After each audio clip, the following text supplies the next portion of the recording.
птицы нас сопровождают.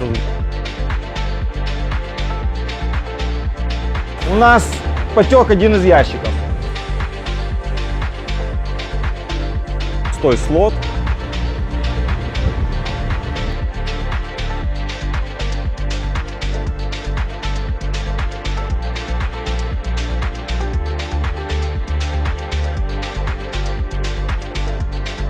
Друзья, всем привет! С вами капитан Максим, вы на канале Максмастер. Как вы помните, в конце предыдущего ролика мы покинули Соединенные Штаты Америки.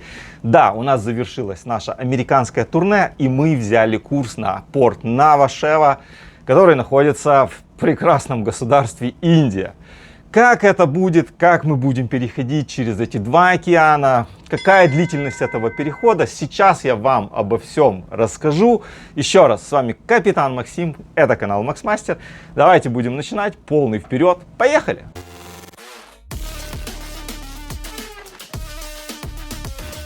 Покинули мы США 6 июня 2026 года, и переход предполагает наш этот длительный переход через два океана, через Атлантический, естественно, сначала мы его пересечем, потом обогнем мыс Доброй Надежды и частично пересечем Индийский океан, и весь этот переход у нас займет больше месяца. Предполагаемое время прибытия в Индию, в порт Нава-Шева, это 11 июля 2026 года. То есть можно посчитать, что это почти 35 дней, да, плюс-минус, где-то так. Будет все зависеть от того, когда нас там будут ждать. Опять же, мы идем через мыс Доброй Надежды, мы не идем через Средиземное море, через Суэцкий канал, через Красное море. Все потому, что там до сих пор есть активность такая неплохая, нехорошая, точнее. То есть там ведутся какие-то боевые действия, Бабель-Мандебский пролив, там в Ормузе до сих пор есть проблемы. Поэтому у нас компания опять посылает вокруг мыса Доброй Надежды. Ну, в принципе, для нас это хорошо. У нас был очень интенсивный заход в США. Вы помните из предыдущего ролика, опять же, что за 8 дней мы посетили 4 американских порта. То есть все было довольно интенсивно, было довольно быстро, нервно, потому что, опять же, за вот эти 4 порта у нас было 6 инспекторов. И последствия всех вот этих инспекций, всех вот этих быстрых заходов мы сейчас будем на этом переходе разгребать. Помимо этого у нас есть еще и своя работа, которая должна выполняться. Она никуда не девается. У нас все по нашему planning and maintenance плану все должно происходить. То есть работы, которые у нас есть ежедневные, еженедельные, ежемесячные, они никуда не делись. Их надо выполнять. И мы это, собственно, будем делать. Вы просили больше показывать вам активность на палубе. Я, естественно, выйду на палубу, сделаю вам обзор, покажу, что мы делаем, чем мы занимаемся и о чем мы думаем. После той бункеровки, которая у нас происходила в Нью-Йорке, мы уже получили анализы того топлива, которое мы там взяли, и они, к сожалению, не очень хорошие. Как оно будет в использовании, будем, конечно, смотреть, но ничего хорошего нам это не обещает. Мы уже несколько дней в море, мы еще не перешли на новое топливо, скоро на него перейдем, посмотрим, как оно себя покажет. Была смена экипажа, у нас есть новые люди на борту. Уже посмотрев прогноз погоды, я понимаю, что в том же месте, примерно, даже еще чуть раньше, мы встретим неблагоприятную погоду. В том же месте это мыс Доброй Надежды, да, там, где встречаются два океана, самая южная точка Африки. Ну, самая южная точка Африки, кстати, мыс Игольный, не мыс Доброй Надежды. Но уже на подходе к мысу Доброй Надежды мы, к сожалению, встретим опять плохую погоду. Она не будет настолько плохой, как было в прошлый раз, и я надеюсь, что мы сможем обогнать, сможем подаджастить скорость, то есть подобрать такую скорость, чтобы не попасть в плохую погоду. Но остойчивость этого судна такая, что даже имея груз на борту, даже имея хорошую осадку, при совсем небольшой волне оно может сильно ощущать бортовую качку. Да, ну так строят японцы. Вообще очень много вопросов к дизайнеру этого судна. Есть какие-то очень совершенно непонятные решения, какие-то экстремальные решения. Но давайте я вам сейчас все в этом ролике покажу. Поэтому давайте будем, наверное, начинать уже этот ролик, чтобы сильно долго не затягивать со вступлением. Но перед тем, как мы начнем, обязательный ритуал, как вы помните, да, уже традиционный, как говорит моя жена. Поставьте лайк этому видео, если вам не тяжело. Напишите какой-то комментарий. Это сильно помогает в продвижении моих роликов на YouTube. Для тех же, кто первый раз зашел на канал, если вам интересна морская тема, подпишитесь, а старых своих зрителей, постоянных, точнее, своих зрителей, я попрошу нажать колокольчик для того, чтобы не пропустить новые видео, которые будут выходить на канале. Еще раз, с вами Капитан Максим, это канал Максмастер. Пошли на палубу, будем делать инспекцию после выхода с США и перед тем, как мы встретим плохую погоду. Погнали! Мы вышли на бак. Смотрите, лебедки подготовлены к морскому переходу. Все зачехлено. Солнце такое. Какие-то птицы нас сопровождают. Тут главное, чтобы не забомбили.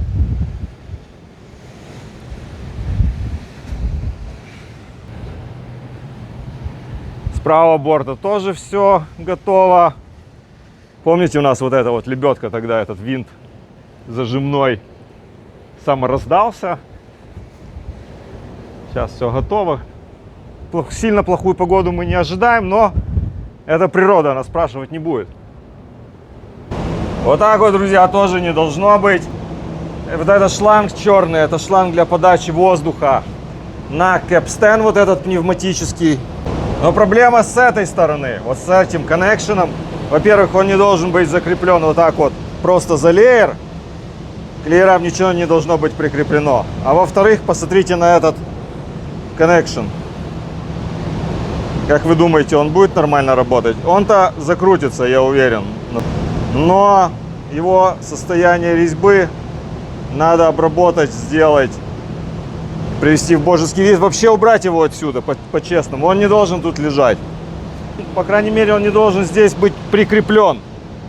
Я думаю, что лучше его вообще отсюда убрать и просто брать на швартовку при необходимости. А необходимость, кстати, в нем есть всегда. Потому что с помощью него запускается этот кэпстан. То есть это маленькая такая лебедочка пневматическая, воздушная. И она тянет вот отсюда буксирный конец. Он проходит через этот фаерлит, через клюз. Ребята его накидывают сюда. Смотрите, друзья, наша корма. Странно, конечно, что столько груза отсутствует на переходе в два океана. Но да ладно, это проблема логистики. Видите, как она выглядит. Все довольно хорошо. Все довольно красиво. Единственное, что есть вот эти вот подтеки. От груза, ну и плюс коррозия, конечно, по кромке идет палубы. Но то такое, не смертельно. Здесь она отсутствует, на той палубе отсутствует, а вот именно сбоку почему-то решили не обрабатывать. И снизу, видите, вот там вот тоже нижняя часть, тоже в ржавчине. И абсолютно идентичную историю мы видим и с этой стороны. Все остальное сделано, включая лебедки, в хорошем состоянии корма. Груза, конечно, странно мало. Вот там вот тоже он отсутствует. Видите, с той стороны, за переходным мостиком, пустой слот. Вход в помещение с баллонами СО2 очень странный. Он единственный. Кстати, надо сказать, чтобы наклеечку нормально прилепили. Видите, СО2. И там все баллоны. Все, тогда больше входа нет. С этой стороны была проблема с тем, что это отверстие, оно было закисшим, и пин не мог туда попасть. Вот так вот он должен быть. Их должно быть два. Один основной, второй страховочный. Но сейчас все сделали. Сейчас на месте. Перекрасили, кстати, крышку, обработали резину, для того, чтобы она была водонепроницаемой. То, о чем я говорил, это начали обрабатывать леера, но этот еще более-менее. Этот отбили, он еще живой, даже дырки не пробили. Вот тут пришлось просто срезать, потому что его начали бить, попробивали все и приварили просто новую трубу, новый леер. Посмотрите, ржавчины сколько. И здесь еще предстоит обработать. Здесь просто приварили трубу и нормально. Мне кажется, что так более логично. Вот он. Его состояние. здесь гайки.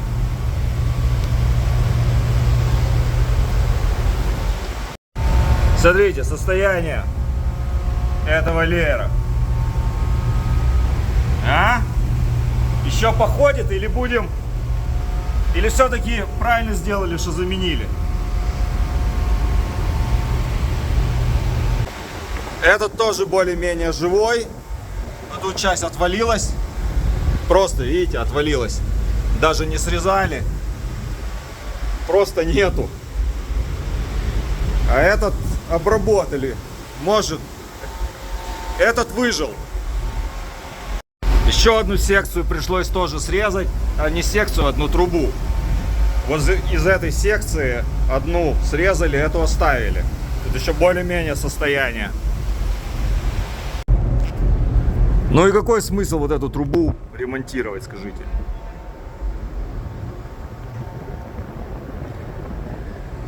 Часть разве что отрезать. Но мне кажется, что нет. Надо менять всю. Тут у нас какое-то обновление лееров произошло, судя по всему. Наварили два элемента. Две врезочки, вставочки сделали. Не того диаметра. Странно. Надо узнать, что это такое. Новшество какое-то.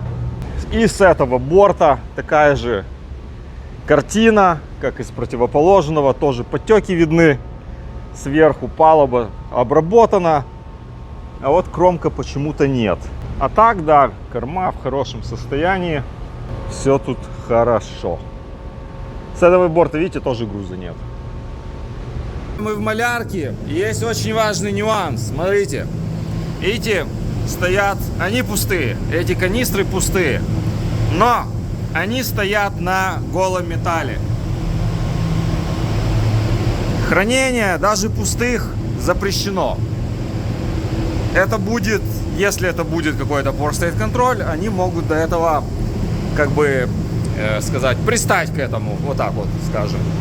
То есть все должно храниться, вот видите, либо это деревянная какая-то фанера, либо это стеллажи, полки, либо палет, но никак не металл-металл, потому что малярка — это помещение, где есть пары от краски, от растворителя, и не должно быть металл-металл, чтобы не было, не дай бог, искры. Требования пожарной безопасности. О, мы только пересекли экватор. Идем себе потихонечку. Что экваториальных буев я не увидел. Буев, которые на экваторе обычно стоят. Когда-то их убрали в этот раз. Ну, посмотрим, может в следующий раз больше повезет. Вдоль всего борта, видите, черный идет у нас шланг с водой. Так как японцы не придумали периодически ставить краны. И в некоторых местах, видите, как он извивается. И он должен так извиваться, он должен проходить через отверстие. Но есть нюанс, я вам сейчас покажу. Смотрите, пример неправильной прокладки. Видите, как он здесь проходит? А должен проходить вон через то отверстие. А здесь он чуть-чуть неправильно заведен. Посмотрите, вот тут вот правильно заведен шланг. Продет через отверстие. Ну, здесь его нету просто. Вот именно так он и должен быть заведен. И дальше. До места соединения. Вот здесь, кстати, неправильно. Он должен быть под, а не над кронштейнами. То есть надо вот здесь рассоединить его и продеть снизу. Вот еще одну палубу закончили. Тоже, которую я вам в самом начале показывал, что она была в плохом состоянии. И все. На этом больше покраски не будет, потому что у нас закончилась краска. У нас ее было мало. Осталось, вот, кстати, белый можно красить. Белый много. Серый нет вообще. Был вопрос, почему вот эти палубы, то, что я сказал, зеленые. Почему я сказал, что неправильный цвет? Я отвечу чуть-чуть попозже. Там интересно. Немногие об этом знают. А эта палуба, видите, сделана. Она была не в самом плохом состоянии. Вы помните, была хуже одна.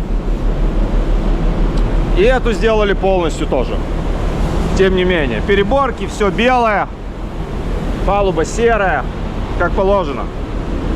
Вентиляцию сделали, маркировочку обновили.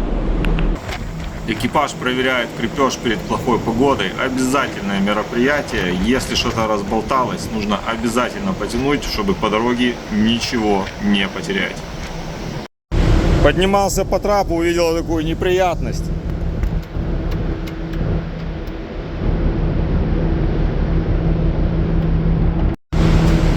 Не работает. Сейчас Старпому скажем. Все, друзья, ситуация немножко сложилась неприятная. У нас потек один из ящиков.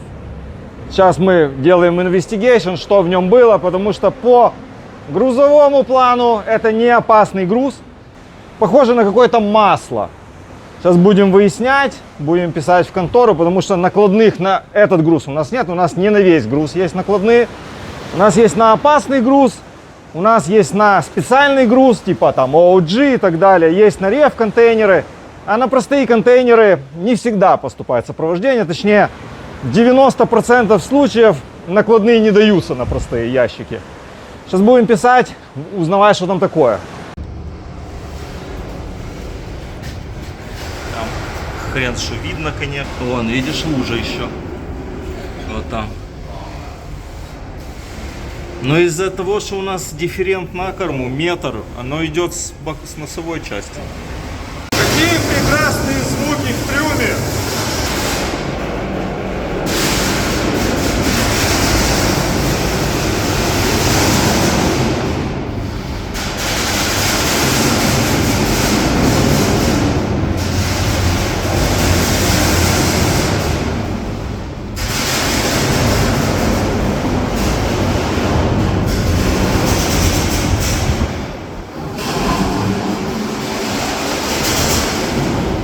У нас вот такая конструкция судна, что можно из Passageway сразу во второй трюм попасть просто вот. Все, трюм, там уже груз стоит. Вон. Какой-то OG.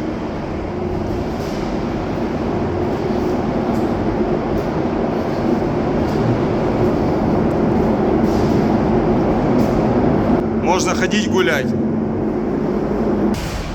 Наш Passageway. Идем потихоньку в корму.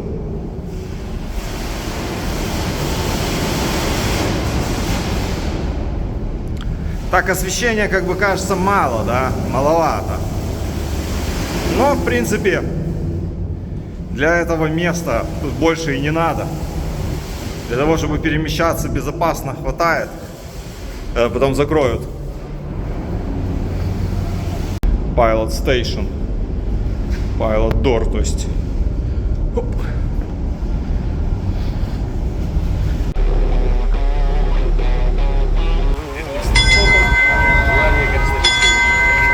Не, я могу сказать.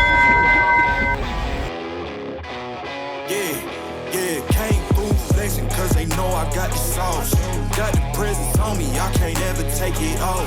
That's why I came, country boy stepping, yeah, I'm country boy stepping.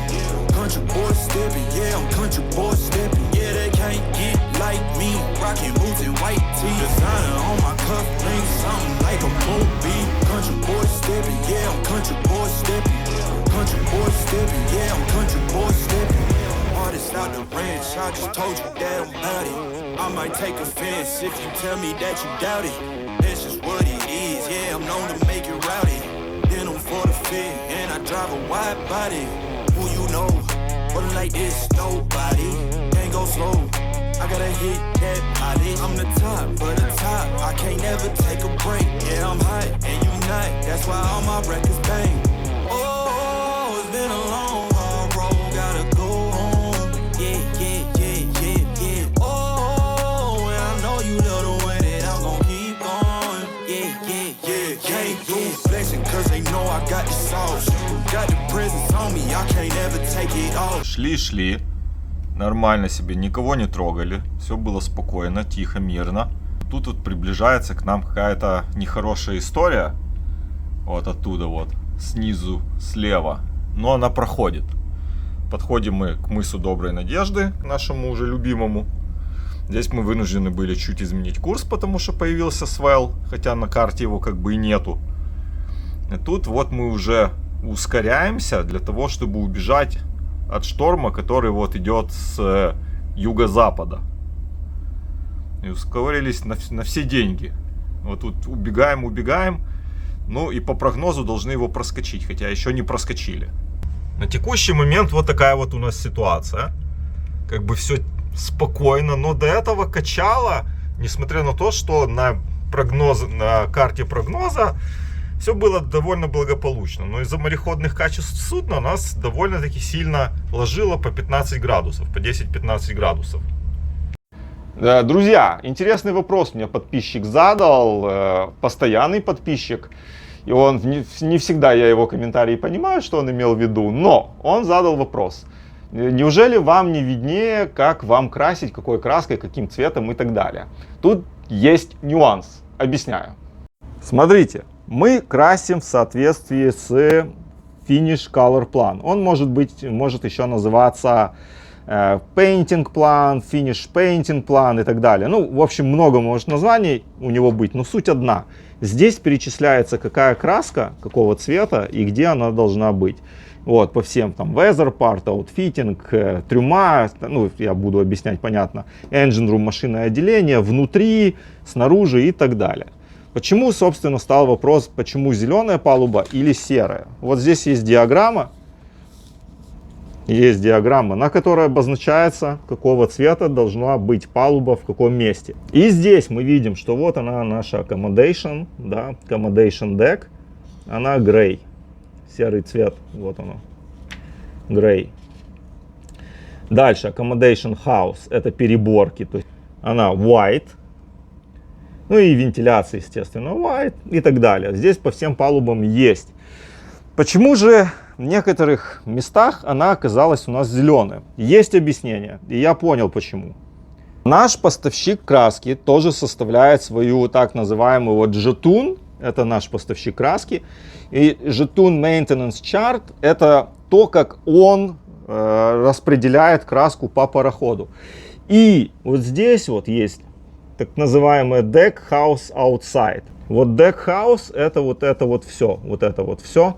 Грубо говоря, вся надстройка. Outside имеется в виду внешняя ее сторона, внешние палубы.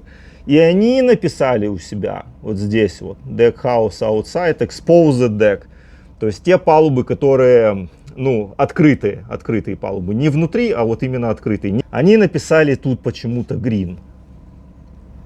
Мне кажется, что это просто форма, потому что тут видите, тут даже Foil LNG vessel. Это форма для всех судов. У них какая-то есть своя сборная, какая-то такая общая форма, и они просто ее копипастят везде, ну, меняют только здесь название и номер.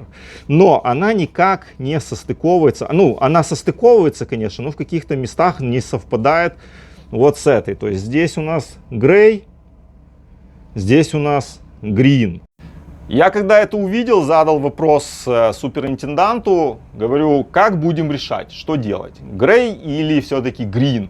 Соответственно, красить как по чертежу заводскому, как судно с завода вышло, или как поставщик краски нам советует. Суперинтендант ответил нам, что ему кажется, что лучше будет грей. Ну, собственно, мы поэтому грей и продолжили красить. Кстати, удивительно, но вот об этом вот painting плане, который заводской, который поставляется сразу с набором всех чертежей на судно, о нем немногие знают почему-то. Ну, как бы не проверяют.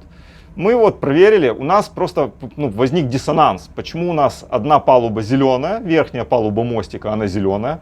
Потом идет, по-моему, 4 палубы серых. И потом идет 2 палубы зеленых. И потом еще одна, главная палуба серая. Как-то оно разноцветное все получается, в разнобой. Ну, понятно, что до этого вряд ли кто-то докопается. Ну, совсем вряд ли. Но, опять же, все должно как-то быть приведено к общему знаменателю, к единому знаменателю. Как у нас, вот, допустим, помните, я был на Манаусе, мы работали, там все палубы тупо были грей. Вот, сверху донизу все грей. На норме я работал, все палубы были green. тоже от мостика до A-дека были green, upper deck уже был серый. То есть, ну, грубо говоря. Поэтому мне пришлось вот эти два чертежа отсылать суперинтенданту, узнавать у него, что он думает по этому поводу. И он написал, что ему кажется, что лучше будет, если все палубы будут грей. Но понятно, что те зеленые палубы, ну, нет смысла никакого перекрашивать, да? Они в хорошем состоянии. Мы просто будем продолжать все остальные красить уже в серый цвет, так как это написано в заводском чертеже.